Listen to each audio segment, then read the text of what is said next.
Capítulo 5. Ciência comportamental ou uma grande besteira? Eu não voltava para Quântico desde meu treinamento inicial como agente 5 anos antes, e o lugar havia mudado bastante. Mas, mais do que nada, porque na primavera de 1975, a academia do FBI já tinha se transformado em uma instalação completa e autônoma, entalhada em um pedaço da base da Marinha dos Estados Unidos, nas lindas florestas de relevo suave da Virgínia, cerca de 1 hora ao sul de Washington, D.C. Mas algumas coisas continuavam iguais. As unidades táticas ainda concentravam todo o prestígio e status, e entre elas a unidade de armas de fogo era a grande estrela. Era liderada por George Zeiss, o agente especial que fora enviado para trazer James E. Hay de volta da Inglaterra a fim de ser julgado nos Estados Unidos depois de assassinar o Dr. Martin Luther King Jr. em 1968. Zeiss era um homem poderoso e gigante como um urso e costumava quebrar algumas algemas com as próprias mãos como um truque de mágica entre amigos. Certa vez, uns caras no campo de tiro pegaram um par de algemas e soldaram as correntes. Depois pediram que Zeiss fizesse seu truque. Ele se torceu com tanta força que fraturou o pulso e teve que passar semanas usando gesso. As técnicas de renegociação de reféns eram ensinadas pela Unidade de Ciência Comportamental, um grupo de 7 a 9 agentes especiais agindo como instrutores. A psicologia e as ciências fracas eram não muito bem vistas por Hoover e sua tropa. E então, antes da morte, a unidade era meio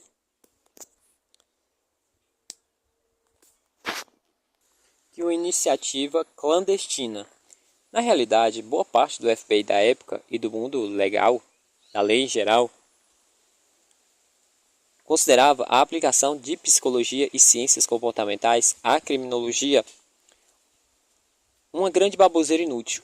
Embora eu nunca tenha pensado assim, precisava admitir que boa parte do que se conhecia e ensinava nesse campo não tinha relevância para a compreensão e captura de criminosos, uma circunstância que muitos de nós tentávamos começar a corrigir alguns anos depois. Quando assumi a direção da parte operacional da Unidade de Ciência Comportamental, mudei o nome para Unidade de Apoio Investigativo. Se alguém me perguntasse por que eu tinha feito isso, respondia com muita sinceridade que queria eliminar a grande baboseira do trabalho que estava realizando. A Unidade de Ciência Comportamental, que tinha Jack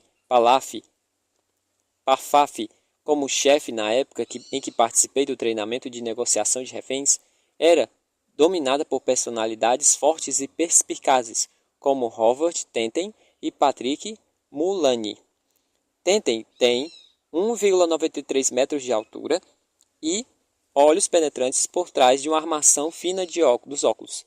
Embora seja um ex-fuzileiro naval, ele é um tipo contemplativo e sempre inteiramente digno. O exemplo perfeito de um profissional intelectual. Entrou no FBI em 1962, depois de servir no Departamento de Polícia de San Leandro, na Califórnia, perto de São Francisco. Em 1969, começou a lecionar um curso revolucionário chamado Criminologia Aplicada, que acabou sendo conhecido, provavelmente depois da morte de Hoover, imagino, como Psicologia Criminal Aplicada. Em 1972, Tenten viajou para Nova York a fim de consultar o Dr. James Brussel, um psiquiatra que desvenda o caso do louco da bomba, que concordou em ensinar pessoalmente a técnica de análise de perfis. De posse desse conhecimento, o grande avanço da abordagem de Tenten tinha a ver com quanto podemos aprender sobre o comportamento e a motivação de um criminoso quando o foco é a evidência da cena do crime.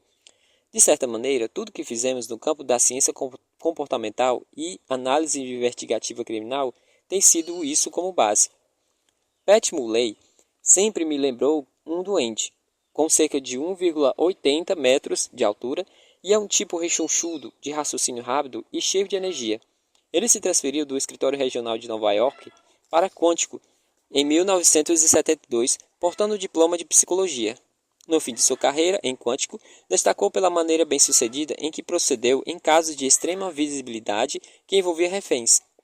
Em Washington, D.C., quando a escola islâmica Hanafi tomou o controle da sede Benai Bridge e em Wellsville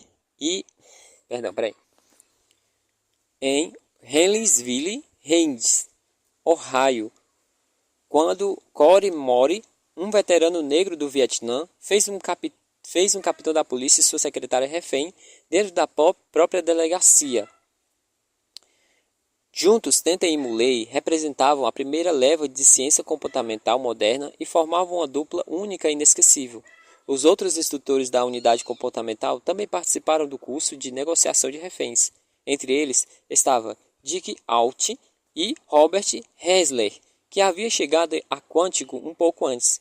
Se Tenten e Muley representavam a primeira leva, Alten e Hessler representavam a segunda, levando a disciplina adiante como algo que poderia ser realmente útil para os departamentos de polícia dos Estados Unidos e do mundo. Embora, à época, fôssemos apenas professor e aluno, Bob Hessler e eu uníamos as forças nos estudos sobre assassinos e séries que daria origem à versão moderna do que fizemos. A turma de negociação de reféns contava com cerca de 50 alunos. De certa maneira, a aula era mais um divertimento do que estudo, mas foi bom passar 2 semanas distantes do trabalho de campo. Em aula, examinamos 3 diferentes tomadores de reféns: o criminoso profissional, o doente mental e o fanático. Estudamos alguns dos comportamentos significativos que haviam surgido de situações com reféns, como a síndrome de Estocolmo. 2 anos antes, em 1973, um mal-sucedido assalto ao banco em Estocolmo, na Suécia, havia acarretado um angustiante drama com clientes e funcionários como reféns. Os reféns acabaram se identificando em seus captores e ajudando a polícia. Também assistimos ao filme Um Dia de Cão, de Sidney Lumet, que acabara de ser lançado, na qual Al Pacino interpretava um homem que assalta um banco a fim de conseguir dinheiro para a operação de mudança de sexo do seu amante. O filme é baseado em um caso envolvendo reféns ocorrido em Nova York. Foi esse caso e a prolongada negociação decorrente que levou o FBI a convidar o capitão Frank Bowles e o detetive Wesley Skolberg do Departamento de Polícia de Nova York para atualizar as técnicas de negociação de reféns da academia, que já se tratava de uma área na qual os nova-iorquinos eram reconhecidos como referência do país. Estudamos os princípios de negociação. Algumas das orientações, como o fato que deveríamos tentar poupar o máximo das vidas possíveis, eram bastante óbvias. Felizmente tivemos a oportunidade de ouvir gravações de negociações reais de reféns, mas ainda levaria anos com a geração seguinte de instrutores, até que os estudantes passassem a se envolver em exercícios de simulação, que são o mais próximo que se pode chegar de uma negociação real dentro de uma sala de aula. As aulas também eram um pouco confusas, porque boa parte do material era reciclado de ensinos de psicologia criminal e não se encaixava naquele contexto. Eles nos mostravam fotos e dossiês de abusadores de crianças e assassinos que haviam cometido crimes sexuais. Por exemplo, depois discutiam como esses tipos de personalidade reagiam em uma situação envolvendo reféns. Além disso, havia mais treinamento com armas de fogo, algo que ainda era muito popular em Quantico. Aprendemos boa parte do que passamos a ensinar mais tarde a respeito de negociação de reféns com as 2 provações que a prática nos apresentou, e não com outros agentes em sala de aula. Como eu disse anteriormente, um dos casos responsáveis pela reputação de Pat Muley fora o de Cory Mori. Diagnosticado com esquizofrenia paranoide, Mori fez uma série de exigências enquanto mantinha o capitão da polícia de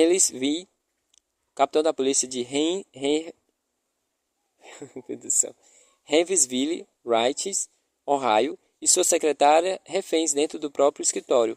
Uma das exigências era que todas as pessoas brancas deixassem o planeta Terra imediatamente.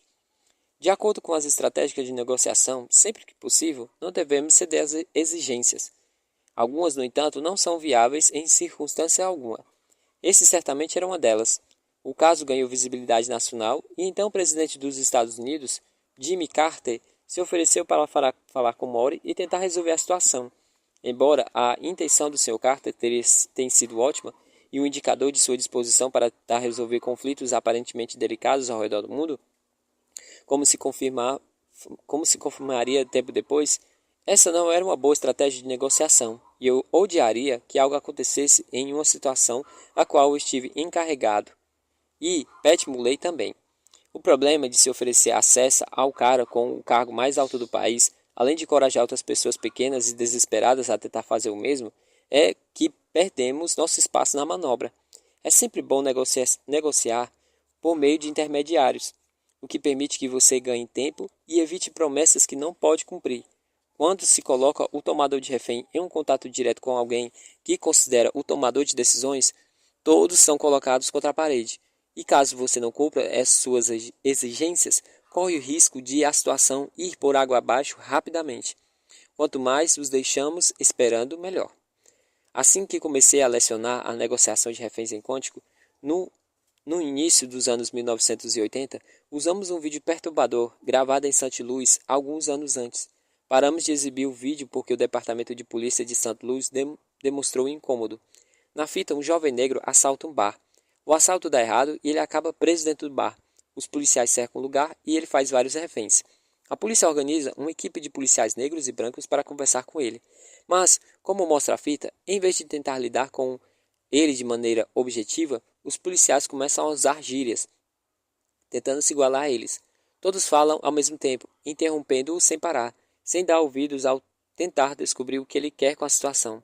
A câmera se afasta quando o chefe da polícia chega à cena. Novamente, eu nunca permitiria que isso acontecesse. Uma vez lá, o chefe ignora oficialmente suas exigências e o cara aponta a arma para a própria cabeça e estoura os miolos na frente de todos. Façamos uma comparação com a maneira como Pat Muley lidou com o caso Corey Mori.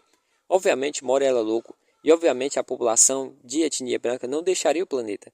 Mas, ao dar ouvidos ao sujeito, Muley foi capaz de discernir o que Mori realmente queria e o que deixaria satisfeito. Ele ofereceu a Mori uma coletiva de imprensa na qual divulgaria suas opiniões e o criminoso libertou os reféns sem nenhum ferimento. Durante o curso em Quântico, meu nome circulou pela unidade de ciência comportamental e Pat Muley, Dick Alt e Bob Hessler me recomendaram para Jack Pifaf. Antes de eu ir embora, o chefe da unidade me chamou ao seu escritório no andar subterrâneo para uma entrevista. Pifaf era um cara elegante e amigável. Ele me disse que os instrutores tinham ficado impressionados com o meu desempenho e pediu que eu considerasse voltar para Quântico a fim de trabalhar como conselheiro do programa da Academia Nacional do FBI. Fiquei lisonjeado com a oferta e respondi que adoraria. Eu continuava no esquadrão reativo e na equipe da SWAT em Milwaukee, mas passava a maior parte do tempo viajando pelo estado para treinar executivos a fim de lidar com sequestros e ameaças de extorsão e ensinando os bancários técnicas de lidar com assaltos envolvendo um único bandido ou gangues armadas que estavam afligindo principalmente os bancos das zonas rurais. Era impressionante como alguns desses sofisticados empresários eram ingênuos quando se tratava de segurança pessoal, permitindo que suas agendas e até mesmo seus planos de férias fossem publicados em jornais locais e boletins da imprensa. Muitos deles eram alvos fáceis para possíveis sequestradores e chantagistas. Tentei ensinar a eles, suas secretárias e subordinados a avaliar ligações e pedidos de informações, e como determinar se um telefonema envolvendo extorsão era ou não genuíno. Era comum, por exemplo, que um executivo recebesse uma ligação informando que sequestrara sua mulher ou seu filho, e que ele deveria levar uma quantia em dinheiro para um determinado local, quando na realidade a esposa ou o filho estavam perfeitamente seguros. No entanto, o oportunista sabia que o membro da família estaria incomunicável por algum motivo qualquer. Quando o criminoso apresentava um ou dois fatos que soavam legítimos, conseguia convencer o executivo em pânico a atender suas demandas. Da mesma maneira, conseguimos reduzir o número de assaltos a banco bem-sucedidos ao fazer com que os bancários instruíssem procedimentos simples. Uma das técnicas mais comuns dos assaltantes era esperar, ao lado de fora da agência, o gerente chegar de manhã para abrir o banco. O sujeito então mantinha o gerente refém, enquanto os outros funcionários, sem saber de nada, chegavam para trabalhar e também eram capturados. Rapidamente, o quadro evoluía para um banco cheio de reféns e acabava com uma situação muito complicada em nossas mãos. Consegui com alguns dos bancos instituísse um sistema básico de códigos. Quando a primeira pessoa chegava de manhã e via que estava seguro, fazia uma coisa específica, como ajustar a cortina, ou ver sua planta de lugar, acender uma luz ou algo assim, para indicar aos outros que estava tudo bem. Se o sinal não fosse dado, a segunda pessoa a chegar não entraria no banco, mas chamaria a polícia imediatamente. Também treinamos os caixas, que são a verdadeira chave para a segurança de qualquer banco, mostrando a que deveriam prestar atenção e o que deveriam fazer em situações de pânico sem se tornarem heróis mortos, ensinando a eles como manejar corretamente pacotes explosivos de dinheiro que estavam começando a serem ampliamente utilizados na época. E com base nas entrevistas que eu havia realizado com vários assaltantes de banco bem-sucedido, instruí os caixas a pegarem um bilhete de assalto que lhe fosse entregue e depois deixá-lo cair nervosamente no chão, do lado de dentro da cabine, e não o devolver para o assaltante, preservando assim uma importante prova do crime. Pelas minhas entrevistas, eu sabia que assaltantes não gostavam de roubar bancos do nada, e portanto poderia ser extremamente útil notar indivíduos que nunca tivessem sido vistos entrando no banco, especialmente aqueles com solicitações simples e rotineiras, como um pedido de troca de notas por um rolo de moedas de 10 centavos. Se o caixa conseguisse anotar o número da placa ou algum tipo de documento de identidade, poderíamos solucionar futuros assaltos com facilidade. Comecei a frequentar o grupo de detetives de homicídios da cidade e sala do médico legista, também patologista forense, e a maioria dos bons detetives dirá que a evidência mais valiosa em qualquer investigação de homicídio é o corpo da vítima. E eu queria aprender o máximo sobre isso. Parte do meu fascínio pelo tema certamente também vinha de meu sonho infantil de ser veterinário e de entender como as estruturas e funções do corpo proporcionavam a vida. Mas, embora eu adorasse o trabalho tanto com o esquadrão de homicídio como com a equipe de médico legista, o que realmente me interessava era o lado psicológico. O que se passa na cabeça de um assassino? O que leva a cometer um homicídio de determinada maneira? Durante semanas que passei em Quântico, fui exposto a alguns dos mais bizarros casos de homicídio e um dos mais estranhos ocorreu praticamente no meu quintal. Na realidade, foi a 225 quilômetros de distância, mas já era perto o suficiente. Nos anos 1950, Edward Gain era um homem recluso que morava na comunidade rural de Plainfield, Wisconsin, e tinha 642 habitantes. Ele havia iniciado sua carreira criminosa de maneira discreta, como ladrão de túmulos. Seu principal interesse era a pele dos cadáveres, que removia, curtia e pendurava em seu próprio corpo, além de adornar um manequim e vários objetos de decoração em casa. Ele havia considerado fazer uma operação de mudança de sexo, o que ainda era algo bastante revolucionário no centro-oeste americano nos anos 1950. E ao se dar conta de que seria impraticável, decidiu que sua segunda melhor opção seria construir uma fantasia de mulher, feita de mulheres de verdade. Algumas pessoas acreditavam que ele havia tentado se transformar em sua própria mãe dominadora, já falecida. Se este caso está começando a soar familiar, é que certos aspectos dele foram usados tanto por Robert Bloch em seu romance Psicose, adaptado mais tarde para o clássico de Hitchcock, quanto por Thomas Harris em O Silêncio dos Inocentes. Harris conheceu a história ao assistir nossas aulas em Quântico. Gain provavelmente teria continuado a viver em seu macabro anonimato se as necessidades de sua fantasia não tivessem se expandido para a criação de mais cadáveres dos quais podiam colher sua matéria-prima. Quando começamos nossos estudos sobre assassinatos em séries, passamos a reconhecer esse tipo de escalada em quase todos os casos. Gain foi acusado pela morte de duas mulheres de meia-idade e é mais provável que tenha feito outras vítimas.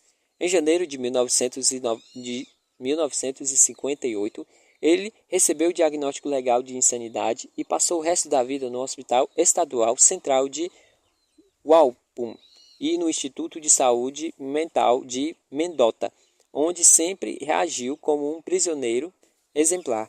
Em 1984, Gay morreu em paz aos 77 anos numa ala geriátrica de Medota. E é claro que, como detetive local ou agente especial realizando o trabalho de campo, não vemos muito esse tipo de coisa. Ao voltar para Milwaukee, eu queria saber todos os detalhes sobre o caso. Mas ao consultar o Ministério Público Estadual, descobri que os arquivos eram confidenciais por conta da alegação de insanidade. Ao informar que eu era agente do FBI com um interesse pedagógico em crimes, consegui que liberasse os arquivos para mim. Nunca me esqueci de como era seguir o escrituário para pegar as caixas em um mar de prateleiras, até que rompeu os lacres de cera para abri-las. Dentro delas, porém, vi fotografias que ficaram imediatamente gravadas na minha mente. Corpos femininos nus e decapitados, pendurados de cabeça para baixo com cordas e roldanas, com a frente cortada desde o externo à região da vagina e a genitália removida. Outras fotos mostravam cabeças decapitadas sobre uma mesa com olhos abertos e inexpressíveis, encarando o nada. Embora fosse terrível contemplar aquelas imagens, comecei a especular que elas diziam sobre a pessoa que as havia criado e como esse conhecimento poderia ser auxiliado em sua captura. E a verdade é que continuo contemplando isso desde então. No fim de 1976, deixei Milwaukee para minha missão de requisição temporária como conselheiro do 107ª Seção da Academia Nacional em Quântico. Pan teve de ficar sozinha em Milwaukee cuidando da casa e de Erika, que estava com 1 ano, mas ao mesmo tempo lecionava. Ela foi a primeira das minhas muitas ausências profissionais ao longo dos anos. E infelizmente, vários de nós no FBI, no Exército e no serviço diplomático pensamos bem pouco sobre os fardos enormes aos quais submetemos nossos cônjuges que ficam em casa. O programa da Academia Nacional do FBI é um curso puxado de 11 semanas para agentes da lei experientes e do alto escalão de todo o país e do mundo. Muitas vezes, alunos da academia são treinados como agentes do FBI, com agentes do FBI. A maneira de diferenciar os aprendizes é a cor da camisa. Os agentes do FBI usam azul e os alunos da Academia Nacional usam vermelho.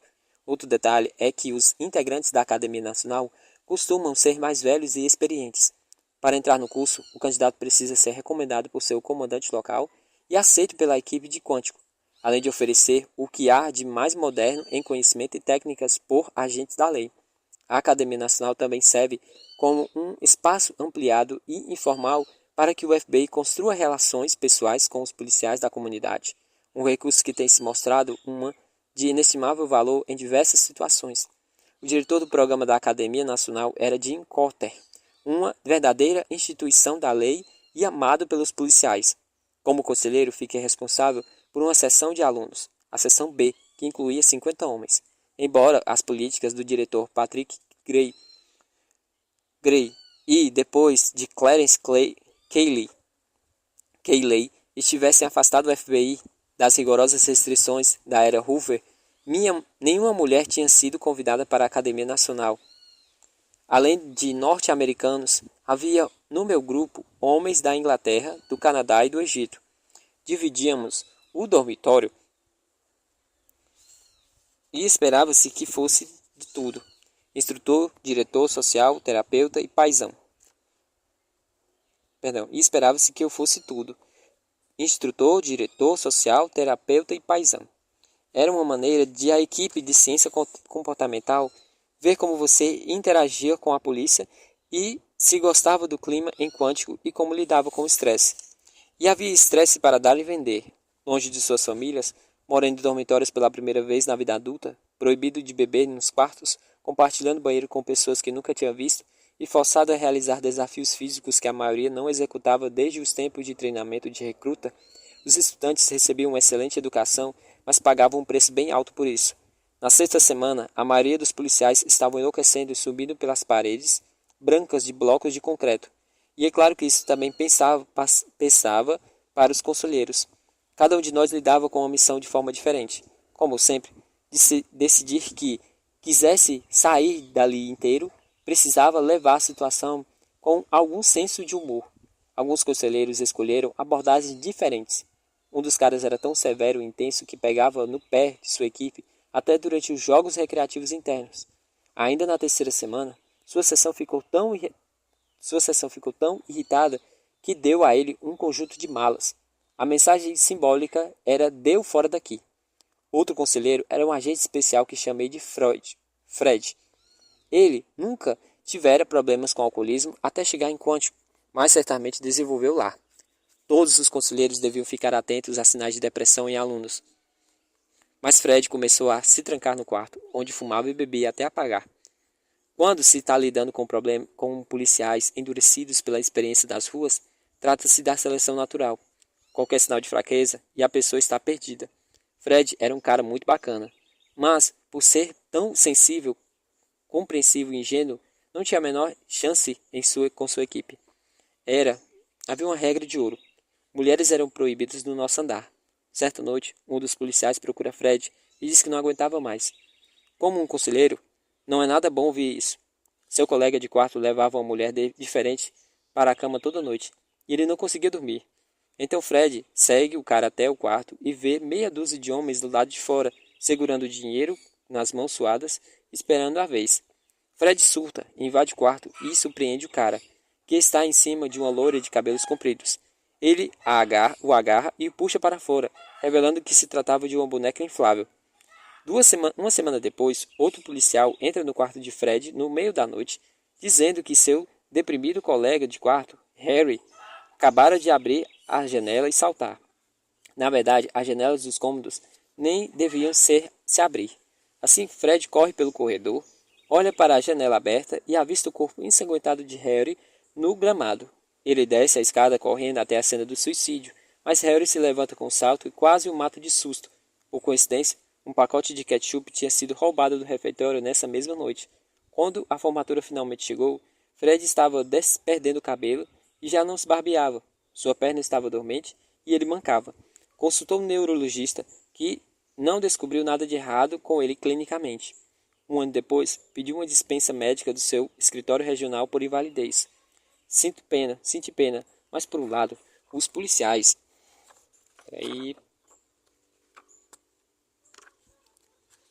Os policiais, muito parecidos com criminosos. Você precisa provar para todo mundo que é realmente durão. Apesar de minha abordagem tranquila e bem-humorada, também não fiquei imune às pegadinhas, embora a maioria deles fossem bastante inocentes. Uma vez minha equipe retirou todos os móveis do meu quarto. E outra, dobraram os lençóis da minha cama de maneira que eu não consegui esticar as pernas. Em várias outras ocasiões, cobriram o assento da minha privada com papel celofane. Afinal, o estresse precisava ser liberado de alguma maneira. A certa altura, eles já estavam me deixando louco, e eu estava desesperado para ir embora por um tempo. Eles, como bons policiais, detectaram esse momento com maestria. Apoiaram meu MGB verde sobre blocos de concreto ligeiramente acima do chão, deixando as rodas a poucos centímetros do solo. Entro, ligo o motor, piso na embreagem, passo a marcha e acelero à toa, sem conseguir entender por que não estou me movendo. Salto do carro, xingando a maldita engenharia britânica. Abro o capô, chuto os pneus e me agacho para olhar embaixo do carro. De repente, o estacionamento inteiro se ilumina. Todos estão em seus carros, apontando os faróis para mim. Como eles diziam que gostavam de mim, acabam devolvendo o veículo à terra firmemente depois de se divertirem um pouco às minhas custas. Os alunos estrangeiros também sofriam. Muitos deles chegavam de malas vazias, visitaram lojas internas da base, a loja interna da base e compravam como loucos.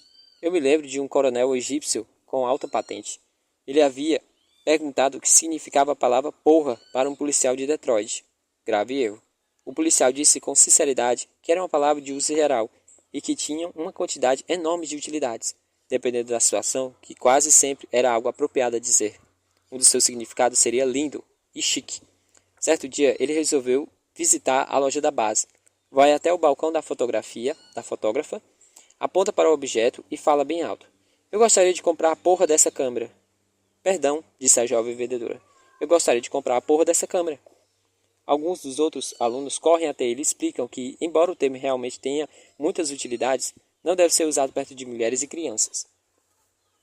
E teve também um policial japonês que perguntou zelosamente a outros policiais qual seria o protocolo para se cumprimentar instrutores que devem muito respeito. Depois disso, todos eles passam por ele no corredor, ele sorri, faz uma referência respeitosa e fala: "Vai se fuder, senhor Douglas." Em vez de arrumar confusão, eu simplesmente fazia uma reverência, sorri e respondi: "Vá se fuder você também." Em geral, quando os japoneses enviam alguém para a Academia Nacional, insistem em mandar 2 alunos. Depois de algum tempo, ficou claro que um era o oficial superior e o outro subordinado, que ficava responsável por engraxar os sapatos do superior, arrumar sua cama e seu quarto e agir como seu criado. Certa vez, vários dos outros alunos procuraram Jim Corter para reclamar que o aluno superior não parava de treinar karatê e artes marciais, usando seu companheiro como saco de pancadas. Corter chamou o cara para uma conversa em particular e explicou que todos os alunos eram iguais na academia e que aquele tipo de comportamento não seria tolerado. Isso é só a prova de barreiras culturais que precisam ser superadas. Eu assisti às aulas da Academia Nacional e aprendi um pouco sobre como era o método de ensino. No final da sessão, em dezembro, tanto a unidade de ciência comportamental como a unidade de educação me ofereceram trabalho. O diretor da unidade de educação se dispôs a pagar mais cursos de pós-graduação, mas imaginei que a ciência comportamental seria mais interessante para mim. Voltei para Milwaukee uma semana antes do Natal, tão confiante na minha posição em quântico que Pan e eu compramos um terreno de 20 mil metros quadrados em uma região ao sul da academia do FBI. Em janeiro de 1977, a agência anunciou uma pesquisa de mão de obra durante o qual todas as transferências de pessoal seriam paralisadas. Isso mandava meu novo trabalho por água abaixo. E não sabia o que fazer com o terreno na Virgínia, e fui obrigado a pegar o dinheiro emprestado com meu pai para pagar a entrada. Ainda não tinha a menor ideia de como seria meu futuro no FBI. Mas então, semanas depois, estou trabalhando em um caso com um agente chamado Harry McCaslin, quando recebo uma ligação do escritório central avisando que serei transferido para Quântico em junho a fim de trabalhar com ciência comportamental. Aos 32 anos, eu assumi o posto de Pat Muley, que seria transferido para a equipe de escritores do escritório central. Era uma grande responsabilidade ocupar o lugar dele, e eu estava ansioso pelo desafio. Minha única preocupação era as pessoas a quem eu ensinaria. Sabia que elas tinham capacidade de destruir conselhos, até aqueles de quem gostava. Mal consegui imaginar o que fariam com os instrutores que estivessem tentando lhes ensinar aquilo que eles já faziam. Eu havia entrado na dança, mas não tinha certeza se conhecia bem a música. Se quiser ensinar com ciência comportamental, era melhor arrumar uma maneira de eliminar o máximo possível de grandes baboseiras. E se eu quisesse ser capaz de passar algum ensinamento de valor para um chefe da polícia de 15 ou 20 anos mais velho que eu, era melhor ter embasamento suficiente para sustentar o meu discurso. E foi esse medo que me guiou até a etapa seguinte da minha jornada.